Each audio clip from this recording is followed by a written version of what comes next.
Today on Storm Surge, social media is a hot topic with teens. We take a look on how it's impacting student mental health. And while social media is all abuzz, so is artificial intelligence. Storm Surge digs into how that is affecting the classroom. Then we have all the weather for the week ahead. Get pumped, strap down. Storm Surge starts right now.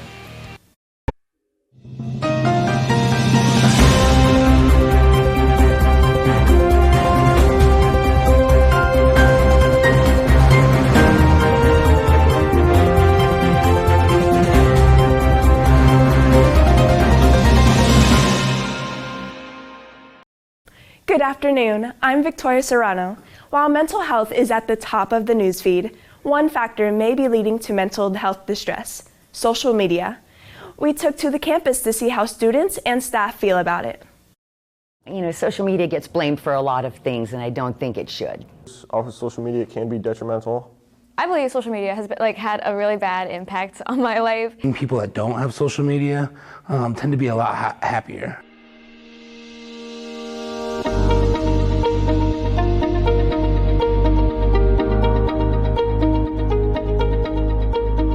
Social media is affecting teens and their attention span. I've really seen teens have a hard time sitting through lectures, sitting through long presentations, because social media is so instant and such a gratifying, affects your brain in such a gratifying way. I think it affects their attention span is the biggest thing that I've seen.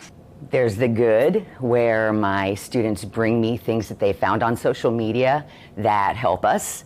And then there's the bad, where my students bring me all their emotional problems that I think stem a lot from social media.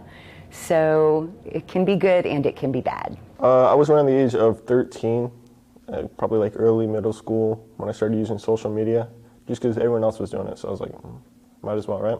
I believe it can affect you mentally.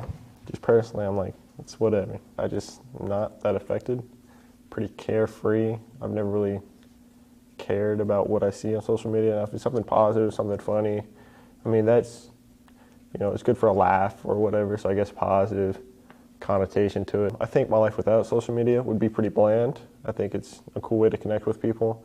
Of course, there's always going to be those negative people out there, but I mean, that just happens, just block them. I have kids come at least once a week and say, look at this guy, or look at this girl, look at what they're doing with this, or I heard a story, or I saw a guy on social media. I will scroll through Instagram or something, and I'll see these super models or whatever and get insecure about my body because I'm like, oh wow, I don't have that body. At the same time, I also think it's kind of good to be oh hey, there's a world out there, because as much as it's also demotivates me for how I feel and how I look, it motivates me to be hey, there's still more to the world out there. I can travel because, hey, they're in this place, so I can go there one day if I work hard enough for it. So it demotivates me, but motivates me at the same time. I mean, your friends are going to see things, or just people in general are going to see things about you, about your friends, and take it under their own light. I mean, they're going to see negative things, positive things, and that's just how it's going to be.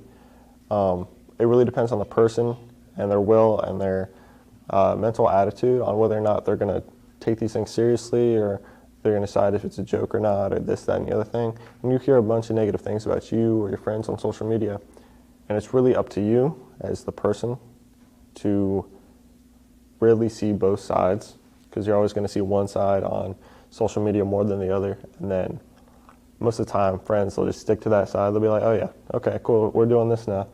But it's not how it should be, in my opinion. You can see it affect friend groups, closer friends, distant people, just because of what's put on social media. Kids who hear positive tend to accept challenges and be able to handle social media, the good and the bad, and use good judgment.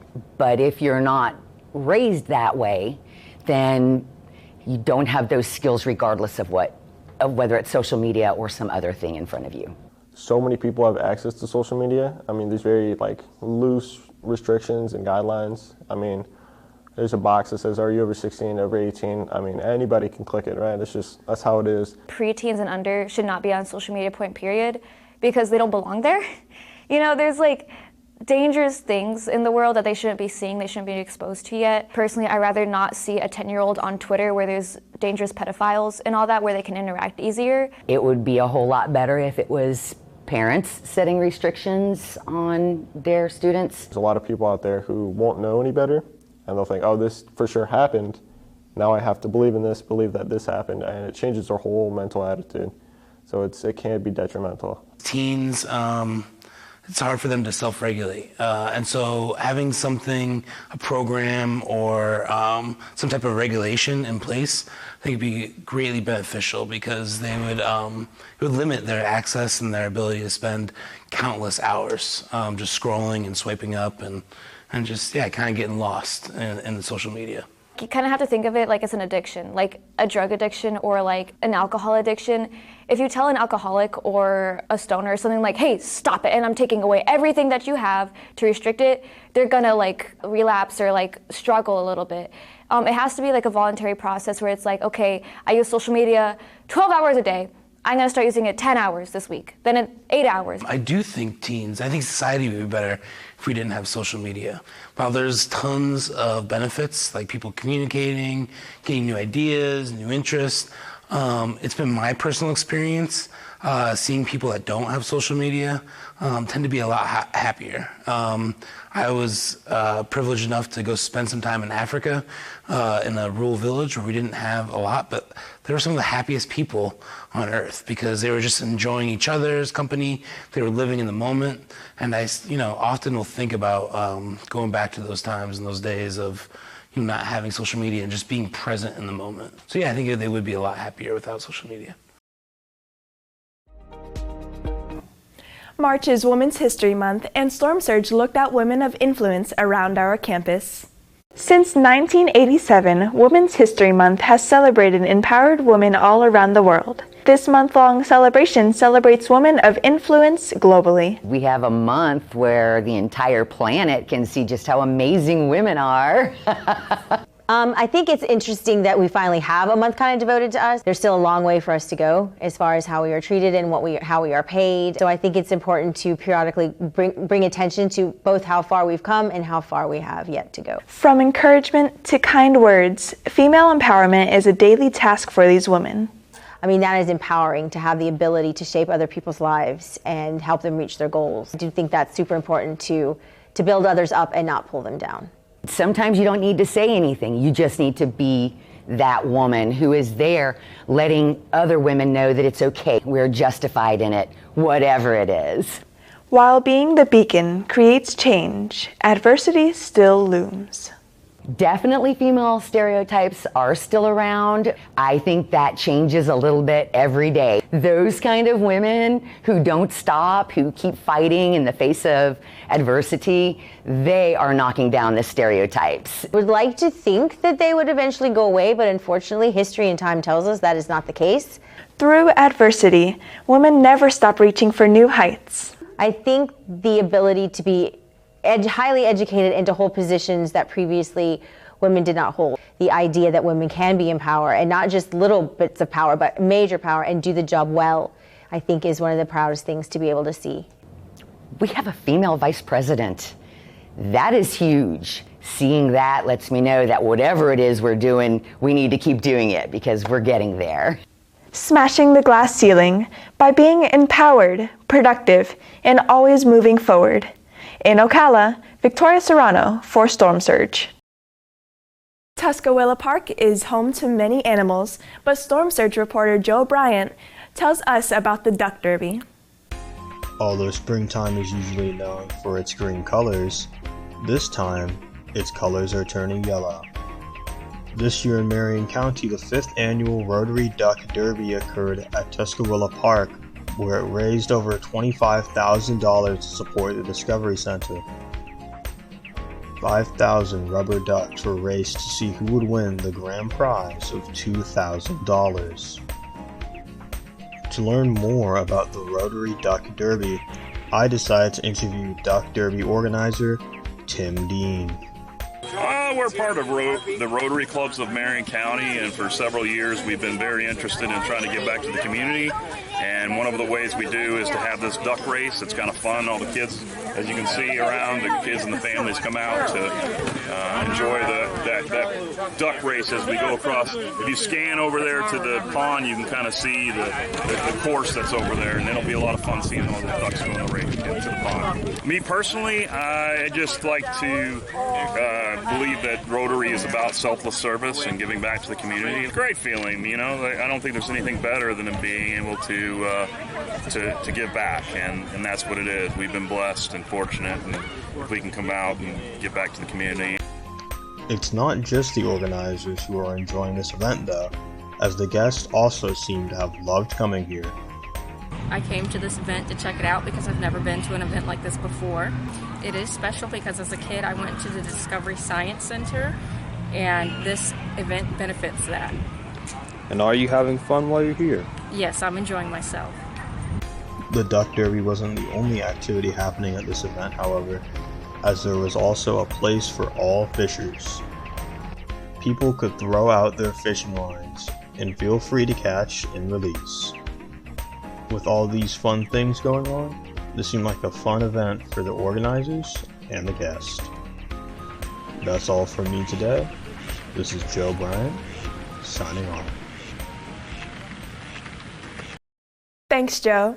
Student knowledge is being replaced with artificial intelligence. We sat down with one teacher who tells us how it can impact you and your future. I have cheated using AI. Yes, I have cheated using AI. I have cheated using AI. With new technology being at our everyday fingertips, AI has become a common tool that is being abused in the education system.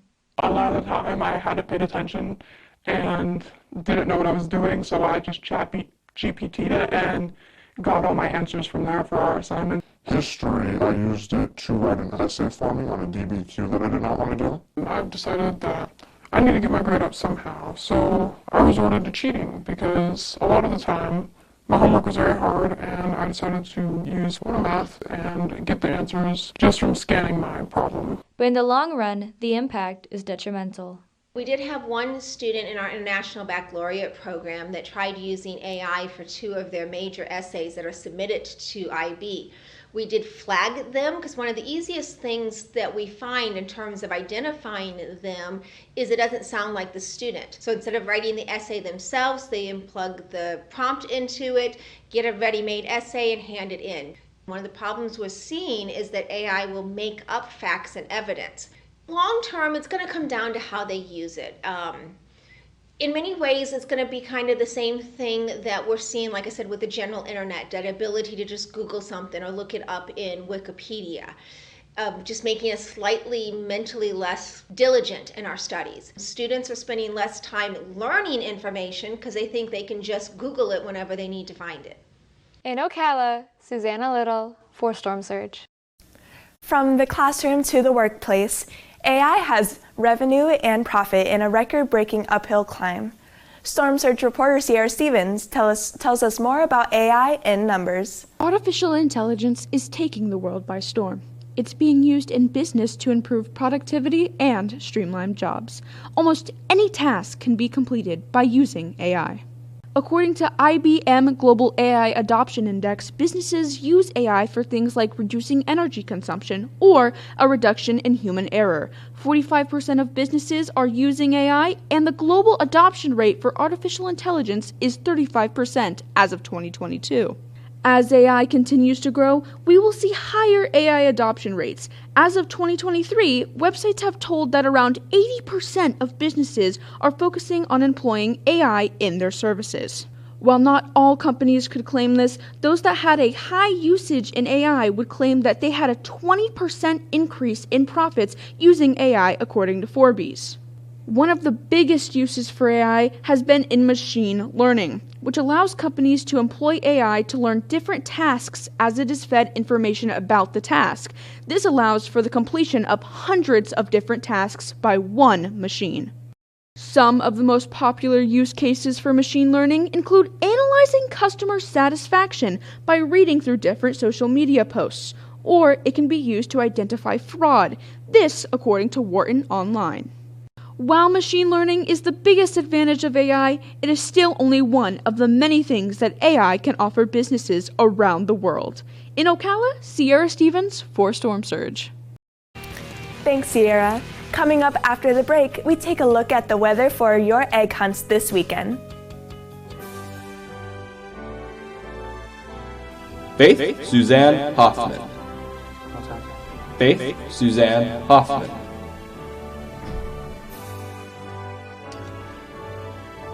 Are you skipping graduation too? Attendance matters. Be in every class, every day. Going into a regular store, sometimes you don't get that at-home feeling.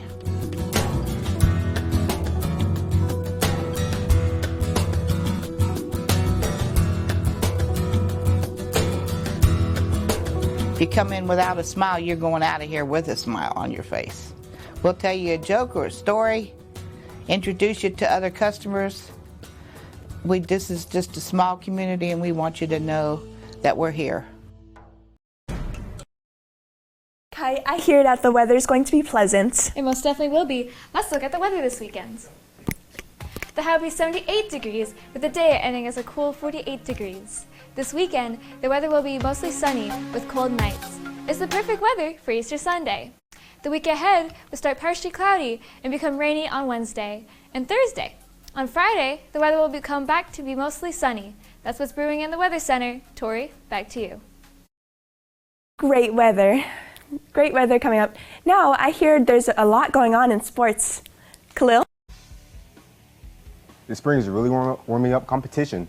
Hey Lakewear, I'm Khalil Lawson, and I'm here for your Storm Surge Sports Report. Tonight, our girls have a fast-pitch softball game against Leesburg at home at 6 p.m. After the weekend, our boys volleyball team will be playing Vanguard here on Monday at 6 p.m. in the Canes Coliseum. Moving to Tuesday, our girls tennis team will be facing off with a match against Vanguard at 4 p.m. here at the Weir. Also that night, our baseball team will be taking on the Tigers of Denellen on Ed McPadden Field at 6:30 p.m. Wednesday, baseball has another game against Wildwood, also at home. The team that night is celebrating your teachers with Teachers Appreciation Night.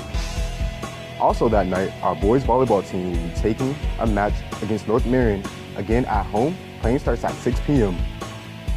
Also hitting the net Wednesday, the girls beach volleyball team will be competing at Ocala Power at 5:30 p.m. Thursday brings a girls tennis match at Westport. The game starts at 4 p.m. Also that night, our fast-pitch softball team will be playing against Forest at home. First pitch starts at 6 p.m. Finally on Friday, a fast-pitch softball game at Buchholz at 6:30 p.m. And finally, baseball game against Leesburg at home at 7 p.m. That's all. Tori, back to you. Thanks, Khalil. That's all for this week's show. Remember to show your Lakeside pride by remembering you have purpose. Be respectful. Get involved in your classes. Show others that you're dependable and always pursue excellence in everything that you do. On behalf of Khalil, Kai, and the entire Storm Surge crew, thanks for watching and have a great day.